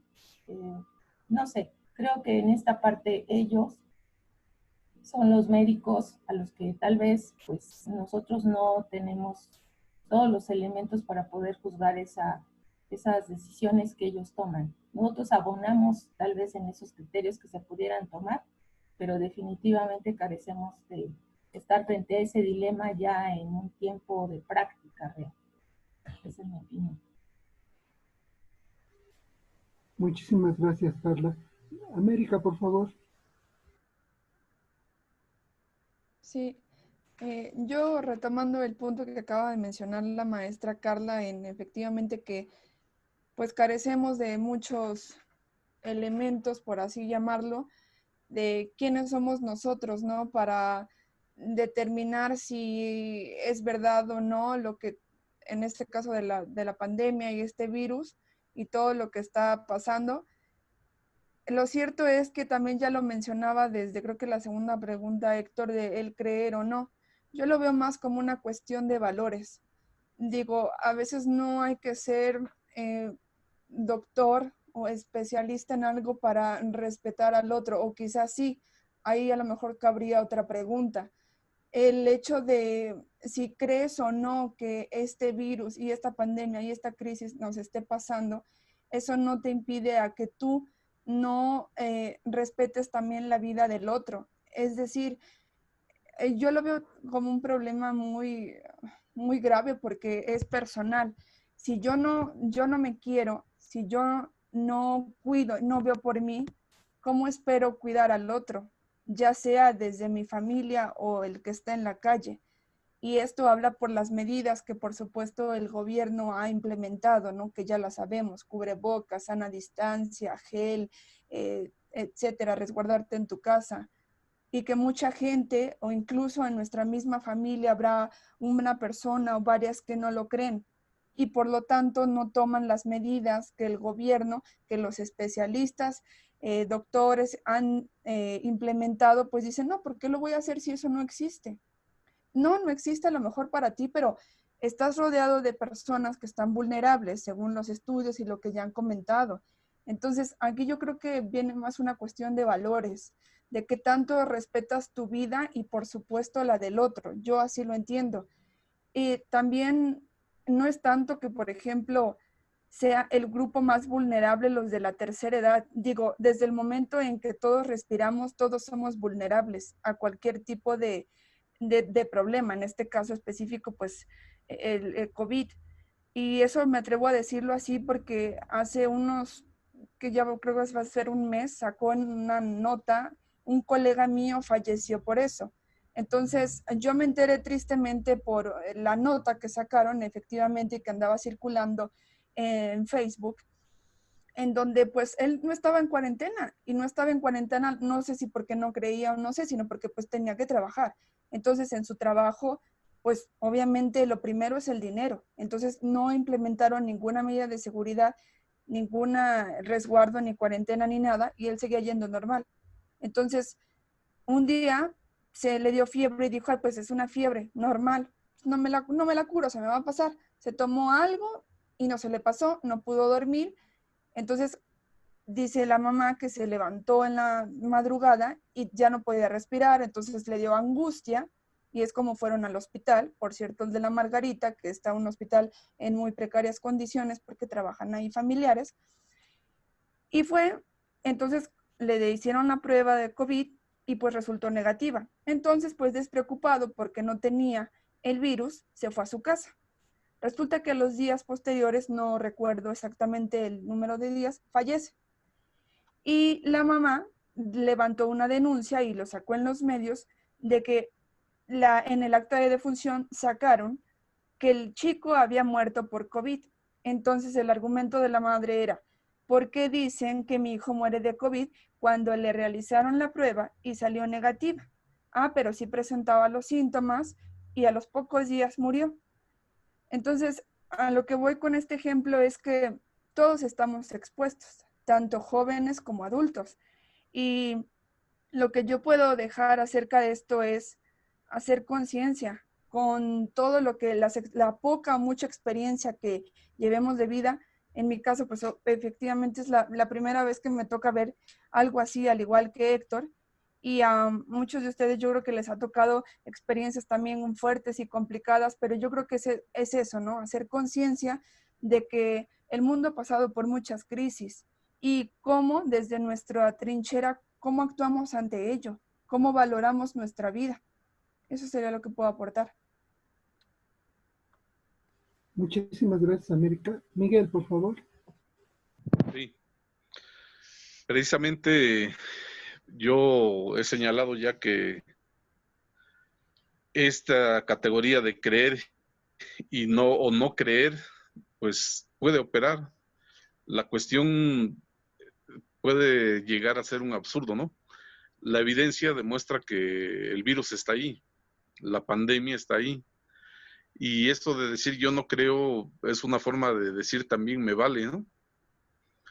Y me vale pues por todo lo que ese suplir una formación crítica, digámoslo así, no es muy buena la palabra ahora, o integral, implica que pues yo le doy prioridad a lo que me dicen, a los fake news, a las teorías conspiranoicas, etcétera, ¿no? Pero no tengo yo referentes concretos, o no concretos, sino sólidos, acerca de mi perspectiva de la realidad. Entonces, eso nos lleva nuevamente a la cuestión de cómo nos enfrentamos nosotros con lo otro, ¿no? Cómo yo no me puedo polarizar, tiendo a ser un individuo y no a un ser con dos cabezas, ¿no? Como tú lo señalas, como un ser bicéfalo, ¿no? Que estoy oscilando entre sí y no, entre bueno, malo, entre correcto e incorrecto, sino que la apreciación que yo debo, a la que yo debería aspirar es nuevamente a tener una perspectiva sólida de los fenómenos. Y bueno, en esa perspectiva, saber que hay un enfrentamiento que yo voy a realizar. ¿Con qué? Pues con la enfermedad. Y para cualquier cosa, yo tengo que saber cuáles son mis recursos, ¿no? Si yo pretendo presentarme a correr el maratón con sobrepeso, sin entrenar, etcétera, pues es obvio que no voy a llegar ni al kilómetro 5 o 7, ¿no? Pero si yo me he preparado para esa prueba, evidentemente, pues tal vez tenga un buen desempeño. Y nuevamente volvemos a lo mismo, ¿no? A lo que ahora ya en el día ciento y tanto de la pandemia, pues las mismas autoridades, el mismo presidente, ¿no? Le está diciendo a la gente, pues coman bien, sean sanos, lleven una vida saludable, hagan ejercicios de respiración, etcétera, ¿no? Y parece un poco absurdo que yo apele a esto, ¿no? Pero está en el fondo pues efectivamente de una disciplina y de una relación que yo debo tener en primer lugar conmigo mismo y con el exterior. Entonces, si yo no estoy preparado para las adversidades, pues esto me va a acarrear una serie de consecuencias, ¿no? Ahora me voy a enfermar, pero si no estoy preparado yo para presentar un examen de oposición, pues no voy a entrar a una facultad, ¿no? Si yo no estoy preparado para desempeñar un oficio, pues no me van a dar el trabajo. Entonces, esa relación debería efectivamente, como decía Carlos, dejar de pensar un poco en esa dimensión del ocio que tenemos los mexicanos, en esa pachanga permanente en la que vivimos, que es muy bonita, y llevarnos a ser personas pues íntegras, no en el sentido moral, también en el sentido moral. Sí, pues esta cuestión de replantearse uno nuevamente pues esa relación, ¿no? De uno con lo otro, con lo demás. Y bueno, eso nos lleva a todo lo que ya se ha señalado, ¿no? De, bueno, si yo no me respeto, si yo no me valoro, pues obviamente al otro no lo voy a valorar, no lo voy a respetar, etcétera, ¿no? Y en esta cuestión también de que se nos olvida que somos pues seres biológicos. Es extraña esta parte que todo el tiempo estamos nosotros asumiéndonos como una personalidad, como un individuo, y negamos ese aspecto, ¿no? Por ejemplo, la gente que niega la veracidad de la psicología se asume más como un cuerpo, pero es al revés. Nosotros nos identificamos más con la personalidad que hemos creado, con nuestro intelecto, con nuestras emociones, pero en ese lapso se nos olvida pues que somos un cuerpo físico también, biológico, bioquímico, y que, como lo señalé también, es el único recurso que tenemos en esta existencia, ¿no? Y ahí es donde, más que para con nosotros, yo creo que lo tenemos claro ya para finalizar y para despedirme de los que nos hayan escuchado. Pues el reto es la demás gente, los que están en esas categorías dualistas, ¿no? De decir yo no creo, pues no depende de que alguien crea o no crea. El reto es ese, incidir en que esos mecanismos de apreciación de la realidad sean más claros para ellos, puedan refinar esa percepción. Gracias. Muchísimas gracias. Sus participaciones han sido excelentes. Son muy heterogéneas. No, se me hace difícil, digamos, que sintetizar, pues han tenido, digamos, que puntos divergentes, ¿no? En la forma en que abordan estas situaciones. Pero digamos que tratando de retomar algunos aspectos, efectivamente en el punto de la educación no estábamos preparados. Hay algo que dijo Héctor que se me hace muy interesante. Necesitamos estudiantes participativos, necesitamos una palabra más cotidiana cuando piden un empleo, que uno sea proactivo. Creo que necesitamos estudiantes proactivos, profesores proactivos, padres de familia proactivos, porque todos debemos ver la necesidad de continuar con nuestra educación y es importante no solamente esperar, digamos, que lineamientos de una autoridad para que nos diga qué es lo que tenemos que hacer, ¿no? Pero también diríamos que en el papel de los filósofos está en ayudar a formar esa persona que sea más proactiva, que tenga iniciativa.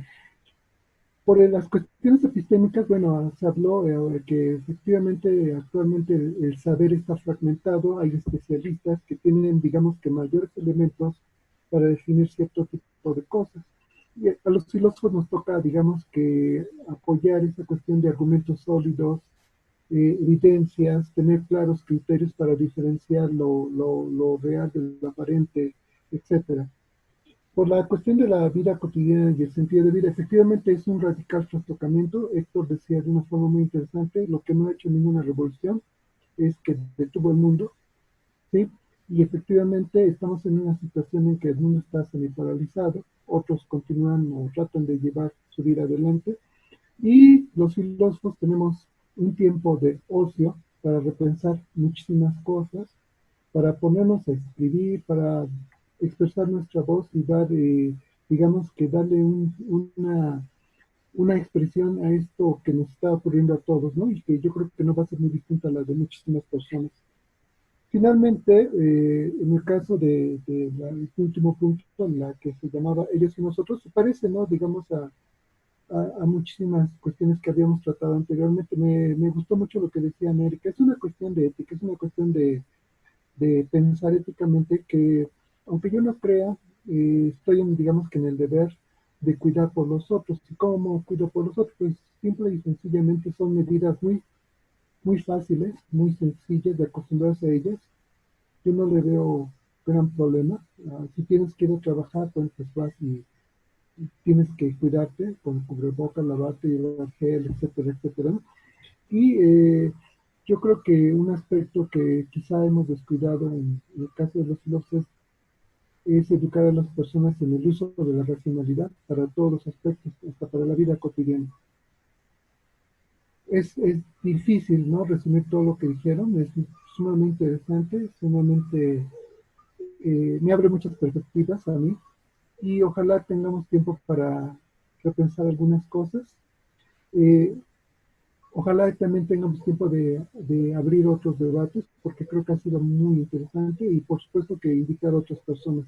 Pues no me queda más que agradecer a todos los participantes su tiempo, su reflexión y a todas las personas que estén atentas a este debate, que estén interesadas en la filosofía, pues ojalá les haya sido provechoso, que les haya sido agradable reflexionar junto con nosotros todas estas cuestiones. No sé si alguien quisiera expresar algo para cerrar, compañeros. Bueno, de mi parte, darles las gracias a todos por su valiosa participación y la verdad es que en estos momentos es un alivio, ¿no? Poder conversar, aunque sea a la distancia, cómo hemos estado siendo afectados por esta situación, compartir precisamente esas inquietudes, no somos los únicos. Creo que en esta parte también, aparte de que tenemos una cierta formación académica, somos como todas las personas, ¿no? Y nos sentimos también cambiados en nuestras rutinas, con incertidumbres en muchos aspectos y finalmente queriendo tomar las mejores decisiones para nosotros y para los demás. Pues les agradecemos mucho su amable atención y esperemos que contar con su presencia en otro conversatorio de la Asociación Filosófica de Puebla. Muchísimas gracias, buenas tardes. Muchas gracias. Hasta luego. Chao. Chao. Chao, amigos. Chao. Gracias.